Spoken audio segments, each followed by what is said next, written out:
Hello and welcome back to another episode of The Practice Odyssey. I'm Alex. Oh, sorry, and I'm Jen. And we're off to a great start this morning.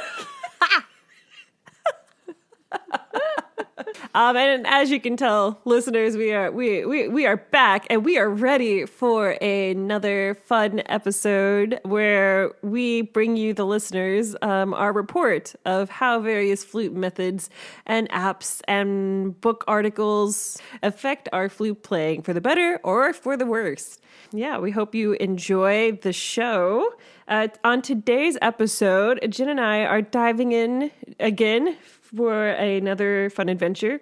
And this week we are doing a book by the flutist Robert Dick. And he is team flutist. So anyone who's been listening for a while, he is F-L-U-T-I-S-T and not F-L-A-U-T-I-S-T. So he's team flutist.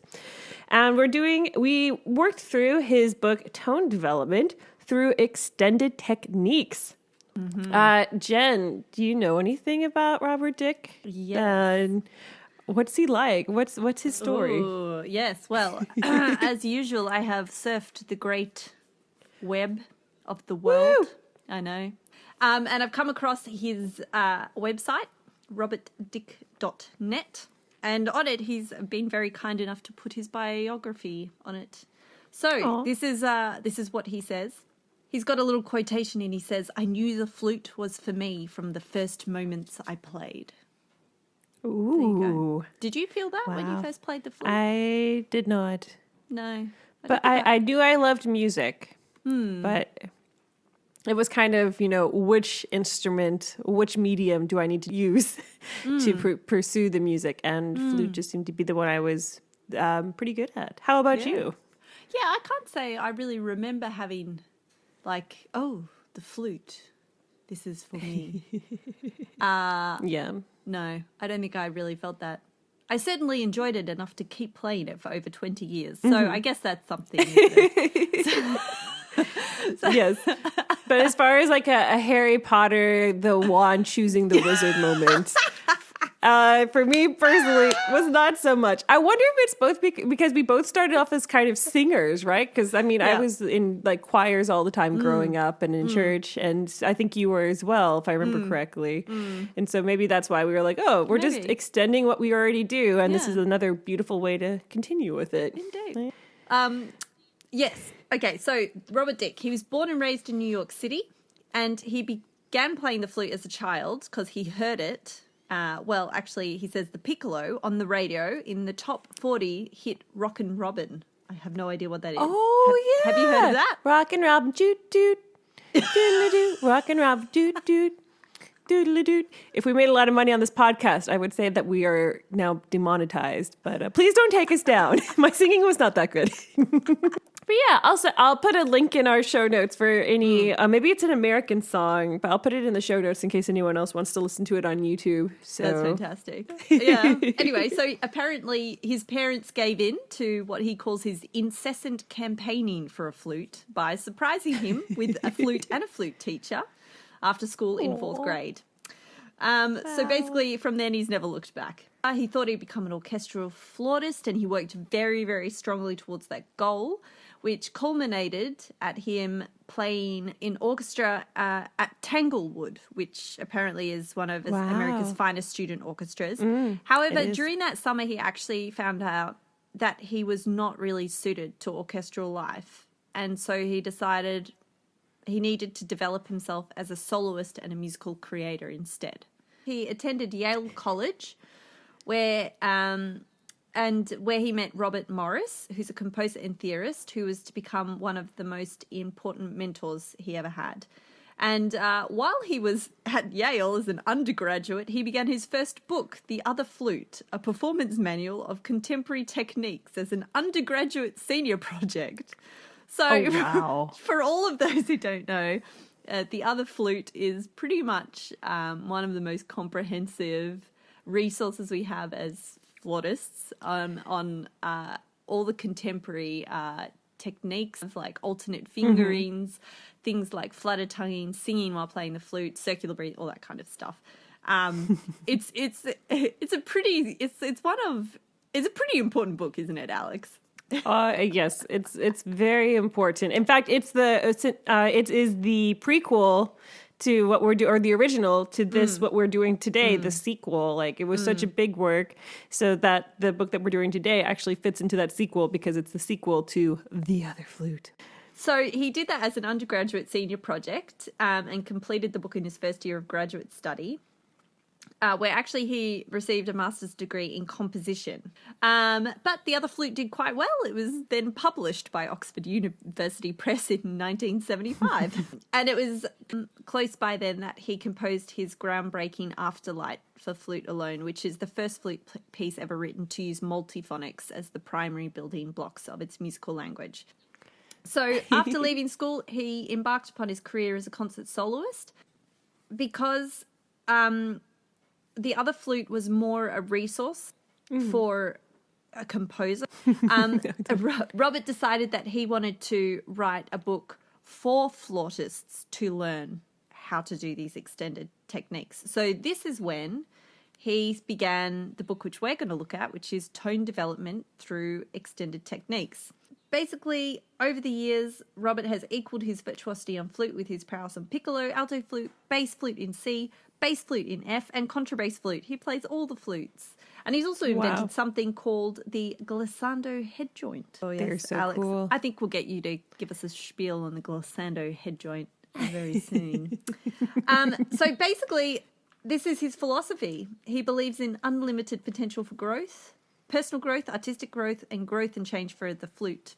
And he intends to keep on learning and improving for all his life, and does not feel there will ever be a moment to say, I've arrived, it's time to rest. And he's going to keep doing what he loves, creating and sharing through performance and teaching. And that's the end of the biography he has on his website, which I think is pretty awesome. So it's very well-rounded. I like that there's such a focus on, him as a teacher and as a musician as well. It's not necessarily all of his accomplishments. It's more of who he is as a person. Yeah. I mean, like the accomplishments being like, oh yes, that he's written these books, but he's a very well, like he's performed around the world as well, and he's won many accolades. Yes. But that's just what he decided not to focus on, and I think that's pretty cool. Yeah. So, way to go. It is pretty cool. And the book which we're looking at, as I mentioned, is called Tone Development Through Extended Techniques. A book in 3 parts, one could say. So it's got kind of section 1, which focuses on exercises that develop the most resonant sound that you can create on the flute. So this involves exercises on throat tuning, natural harmonics, bending of the notes, and whisper tones. Then the book has a section, the second section, which is extended timbres. So this is where he goes into all the different scales with different fingerings and alternate fingerings, which create different kind of sounds. So he's got stuff like the bamboo scale and the and the bright scales and the diffuse scales. Anyway, so pretty cool there. And then the third section of the book, which is basically half of the book, is all on multiphonics. So this is the idea of us playing sounds on the flute which produce more than one note at a time. So normally we're thought of as an instrument which can only produce one tone at a time, but through technique of multiphonics, he's proven that we can actually play more than one tone at a time, which is pretty wild. So that's the basic construct of the book. So Alex, how was your week 1? And also, what's a glissando head joint?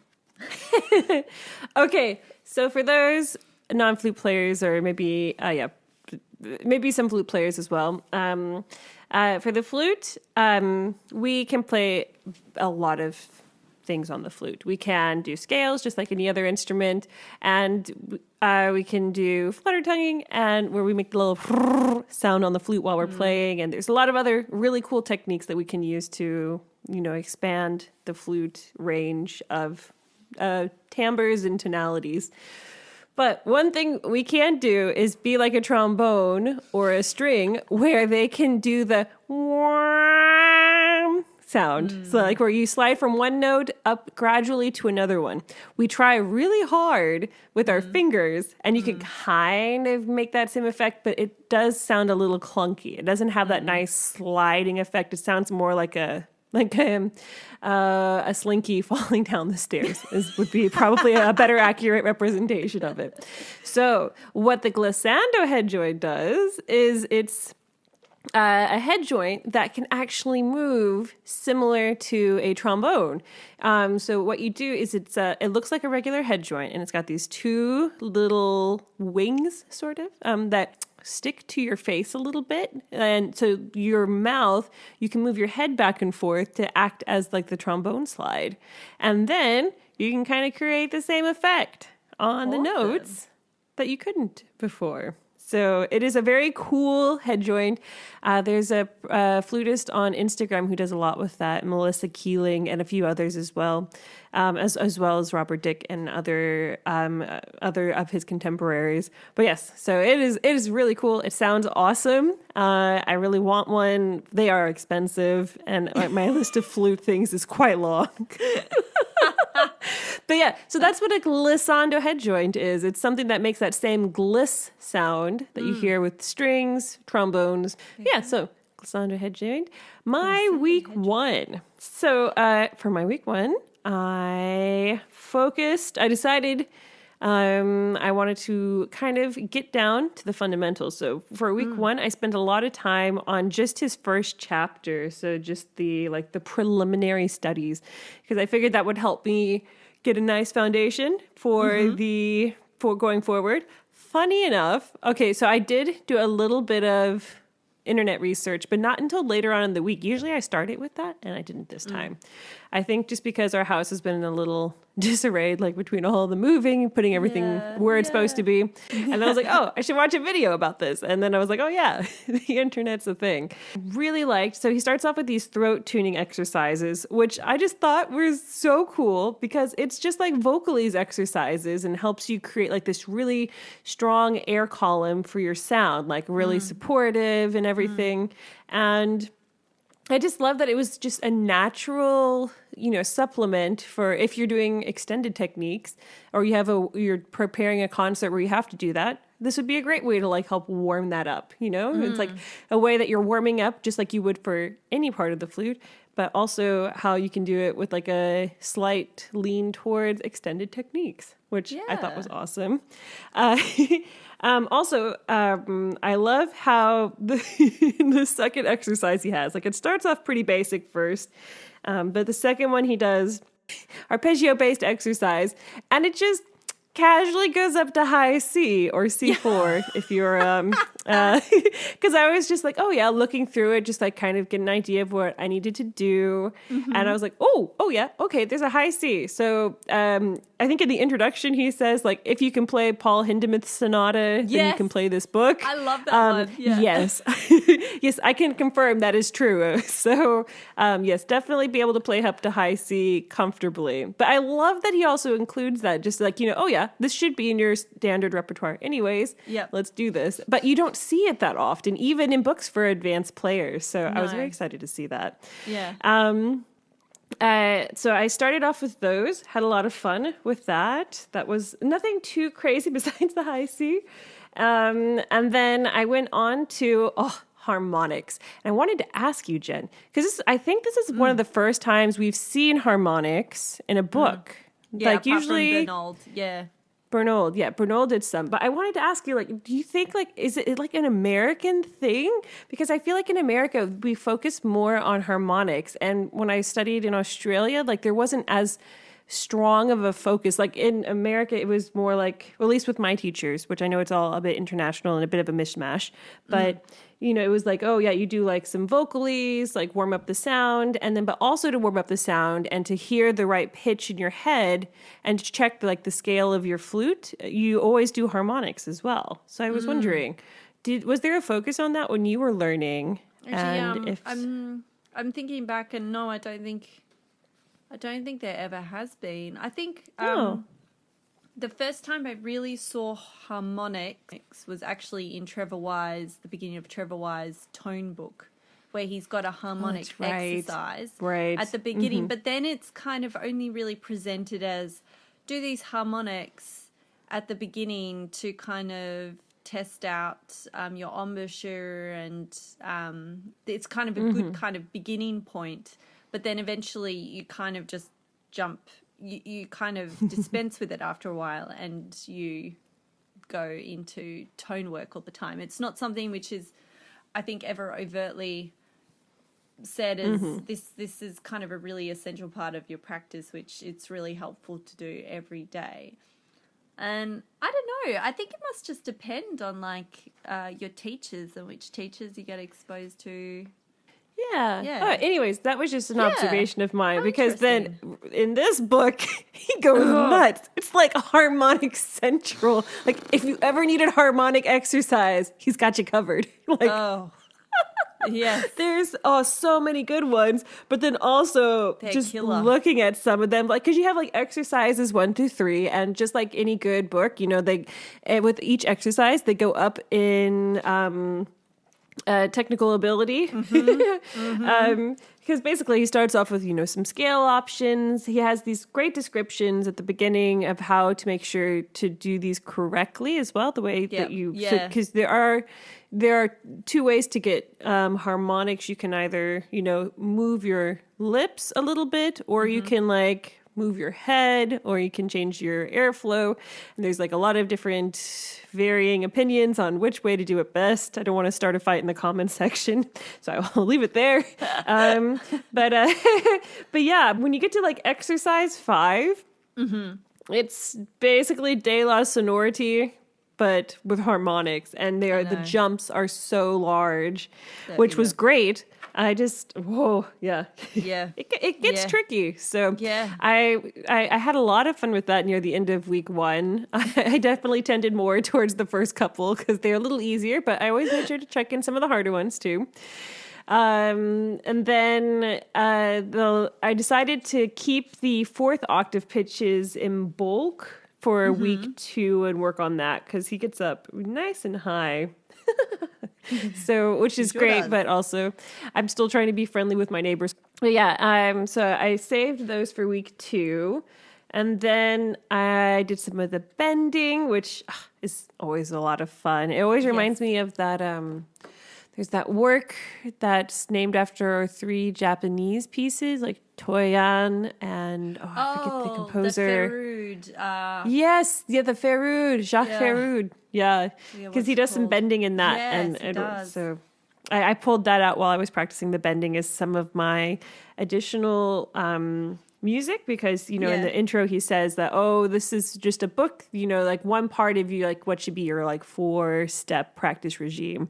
So I made sure to like supplement with like, you know, some etudes and some of the bending and like a piece and scales as well. But yeah, I did some bending, and then I did whisper tones, which I have to say, I have never really focused on whistle tones a lot. I know the technique, I can do it, but it's never been like a staple in my regime before. And he had like a really nice explainer in his book about how it helps, you know, create a really nice soft sonority. And that's something I've always struggled with. So I was like, hey, you know what? I should probably be doing more of this. Like, it's something that does not happen naturally for me. So yeah, I had some fun with his whistle tones. And I did notice when I was doing my L'après-midi by Debussy, it was sounding a lot stronger, but not too strong. Like like the ability to play soft and not increase. Yeah, it was great. I was able to really control it a lot better after a week of doing whistle tones. So yeah, I was really having fun here. So yeah, and that's how I ended my week 1 with little whistle tones, just whistling around the house. Actually, that's not what whistle tones are. It's for non-flutists. It's not where you whistle into the flute. It's where you play such a small amount air and then a focused embouchure, then you can create the sound that sounds like a little whistle. It sounds very mysterious. Yeah. How was your week 1, Jen? How did your extended techniques go in your tone development? Yes. Did your tone develop? Did your tone develop? Oh man, did it ever? So, great minds think alike. We definitely tackled this the same way.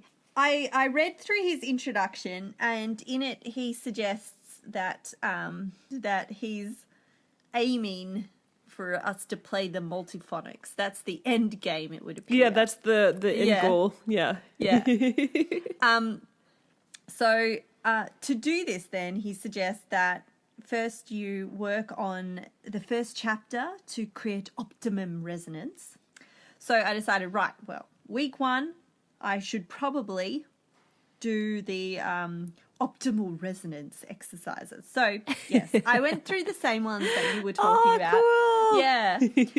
So it was, I mean, like, I've done all of these kind of techniques before, but I think the difference between this and what I've done before is just the extent of how far he goes. It's like he takes everything too far. It's like those, those friends who like pranking each other, but there's always one who just goes too far. Yeah, oh, yeah. I feel like he does that, except in extended techniques with the flute, and you're sitting there going, really?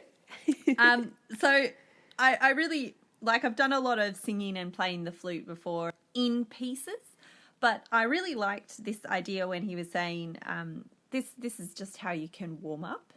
And also you can apply this to pieces to help create the optimal resonance, help the notes really sing, and also change the vowels to help you get up into the higher registers, which I found really, really intriguing. So he suggests, so with the lower tones, like the middle registers, you can be using like the vowel R, a more round kind of sound. Your mouth kind of opens into a more open cavity, because what he's always talking about in this, which was really interesting, was that the flute isn't just the only part of the instrument. In fact, we're also a massive part of the instrument. We are. And that's why the same person can play heaps and heaps of different flutes, and yet a similar sound will come out. And a different person can play my flute, and it will sound completely different to, say, when I play it. Anyway, so I got distracted. What was I saying? Oh, yes. So for middle register, he goes to like an R sound. But then if you're going up into the higher, like the third octave or even the fourth octave, like you try and put more of the sound through the nasal cavities, which means the E, the I and the E sounds, which gives it that more bright sound. So he suggests making that kind of shape inside your mouth, imagining you're singing that vowel, E, when you're going up to those high notes. And I tried it, and it really works. It just kind of helps them ping out, especially that really annoying F sharp. All those who know can feel my pain of the F sharp, that scary note where one never knows if it's going to come out or you're going to hit that awkward, horrible note in the middle. I don't know, when you undershoot it. Oh, I know. It's like, yeah. The nemesis is the old F sharp. And the other one, which I really enjoy, well, harmonics I'm just going to gloss over because, dear goodness, they were epic. They were a marathon. They were everything harmonics. It's all you ever need. If you're like, I love harmonics, I want more. Here you go. He has prepared everything for you. Building blocks. You got this. Yeah. He also suggests applying the harmonics to your repertoire. So instead of playing the notes as written with regular fingering, you would play the harmonic fingering, because if you don't have your embouchure set exactly right, the correct pitch of the harmonic won't come out. So it really kind of shows if maybe your embouchure isn't quite in the right spot for creating a beautiful sound in a piece of music. So I put that into a few pieces that I was practicing for at the time, and it was really amazing how much of a difference just those two techniques, singing while I was playing a piece and then switching out notes for harmonics into a piece, helped the tone stay more consistent and free, which was really, really exciting for the amount of work which you had to do or practice you had to do for the change which you got. I do love a good bang for my buck, let's put it that way. So I thought, I was like, yeah, he's onto something. This is pretty cool. I think one of my favorite places that I've implemented like changing out a note with a harmonic to check my pitch is in the Mozart concerto in G on that first initial D3, the da da da da da. It's always flat for me anyway. Oh, for me, it's always sharp. Really? Or at least for the higher one, yeah. Yeah. And so I always use the G there when I'm practicing just to see if I'm overshooting it or not. Because, you know, it's supposed to be this like, la da da. And, you know, we always want to like sing it. But then the problem with singing without any control is that it goes, for me at least, incredibly sharp. And so that's why I always add in the harmonic just to be like, okay, singing, but also not sharp because that's not pretty. But like the harmonics, and the singing really, really helped, which I thought was amazing. And then finally, in week 1, the massive shock was all of his exercises for the 4th octave. Oh, so you're brave. You did them? I was like, no, week 2. Alex, when I say, okay, so I decided to go for the E. Anyway, to the horror of my neighbors, I've been trying to practice high 4th octave E's for these 2 weeks. It's still very much a gamble of hit and miss of success rates of getting the E to come out. However, he does point out that if you tackle the 4th octave, all of a sudden, all of the 3rd octave notes plus those couple at the 4th that like up to the D, all of a sudden they just don't seem that hard anymore. He has a very good point. I mean, it's like, you know, if you're prepping to run a marathon, sometimes you run just a little extra or something, I think. Exactly. That sounds like a good week 1. It was good. It was very interesting. But Alex, how was, so what did you do? I'm intrigued about your week 2. I'm wondering if you did the same thing as me. It could be. I love that even though we are continents apart, we still managed to do similar things. I know. Oh, yay. Okay, so for week 2, I continued with the chapter 1 fundamentals. I would do a few of them every day, you know, from like one from each section. And then depending on how lazy I was, either easy or hard, usually a mix. I also started on them lovely 4th octave. Wow. And I love that he has them also marked, you know, like very flat, in tune, sharp for a few of them. But I think I got the E one time with like a little bit of solidness, and the rest of the time it was just come and go. I mean, of course, we can always like probably get him with like you said, like overblasting, because like it does work like that too. But then like to make it sound like an actual, like, you know, like what we're aiming for, like making it sound like nice sound or something. Yeah, I'm still very much in the progress stage of that part. So, but luckily I don't have any concerts with 4th octave pieces coming up in the foreseeable future. Thank you, COVID. So it should be okay. But yes, I did finally touch on those. And I tried to do some of the 7th chord, the little 7th chord exercise that he has in the back of the book too, where he touches on all the, that was fun. Because I was like, oh yeah, it's pretty and you build up to it. Anyways, so I did a bit of that. Week 2, I also started working on the different extended timbres in the 4 different sections that he mentions. Oh yeah. And I thought that was really, I don't know if he mentions this in the Other Flute, because I've never worked through the Other Flute all the way through. Yeah. But I really liked how he broke it up into, for these tones that he has, so the extended timbres is basically just how he played other notes to give them a very different sound. But so that was really cool. I worked on those a little bit. I really like how he even includes how the embouchure should be. Should it be going straight across? Should it be tilted up? Or should it be tilted down with cymbals? Because in the flute world, this is often, you know, like, oh, what do I do with my, like, some people are like, don't move it at all. It should just be still. But he's like, this is what you have to do. Like, so there's no debate. It's like, this is what I recommend being an expert in this field. I had fun moving my embouchure around to get the different sounds. So that was fun. And I picked a piece to work on while I was doing this that I already owned, and that was for the multiphonics. That was the Ian Clarke's Great Train Race, because he does a bit of singing in there. Mm-hmm. He does a bit of harmonics as well, and he also does lots of multiphonics. So that art where you play two notes at the same time. And I have to say, after working through a bunch of these little exercises of his, like especially exercise C for the multiphonics, and exercise F, like it was, the multiphonics were coming out way faster without me having to think about, like, okay, this is this one, so to make sure that both notes sound, I need to do this. Like, the exercises really helped me prepare for that, and it was a lot easier to punch out the nice little, like, choo-choo moment of that song. So I'll put a recording of that as well in our show notes so you can have a listen to it.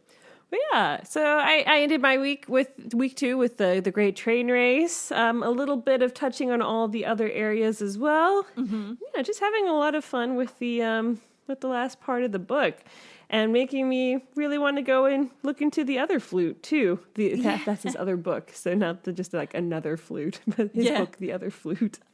So, but yeah, there's just so much material in here. I did not get through all the exercises, but I did try to touch on as many as possible. Yeah, but that was my week 2. Jen, how was your week 2? Again. So, was it similar to mine? Again, I mean, like, I guess he makes it, he's actually set out the book quite clearly in that at the introduction he says, look, you can work through it chronologically. He does. Each like from chapter 1 through to the end of chapter 3, or you can work on each of the chapters simultaneously. So week 2, I decided I was going to work through the chapters simultaneously. Mm-hmm. But so week 2, I focused more from the chapter 1. I was focusing more on the whistle tones that you mentioned in your week 1. My aim was for my whistle tones was to, as he says in his instructions, to keep the tone steady throughout the whole thing. Yes. Like the whistle tones are so delicate. I guess you could think about them like a single thread of silk or something, where if you're not super careful with it, it'll just break and snap or waver onto the next note. So it'll go up high or down low, because you can get multiple whistle tones on one note. So the aim is you want to keep the same pitch steadily the whole way, and then you know that your breath support is correct and your embouchure is really still. So that was my aim, to try and see how many seconds I could hold a whistle tone without wavering up or down. And I discovered really interesting things about my breath support. So like I discovered that where I was most stable was in the middle of my breath.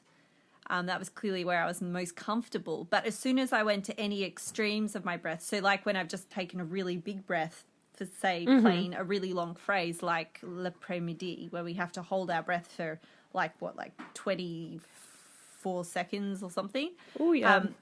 Or longer. I don't know. It depends how slow or fast the conductor goes. Yeah, exactly. I discovered that like if I take a really big breath, my breath control isn't as controlled. I found it really hard to control the whistle tone.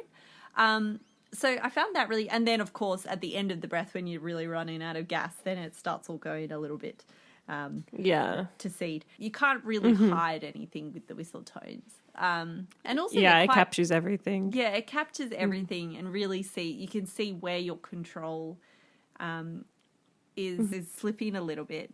So I really like that. And I also found out that whistle tones help the 4th octave, because you can only get the whistle tone if your embouchure is placed correctly to produce the sound. So before lambasting my poor neighbours with horrifying 4th octave notes, I would first set my whistle tone, and if I hit the whistle tone at the correct pitch, I was like, right, this must be it.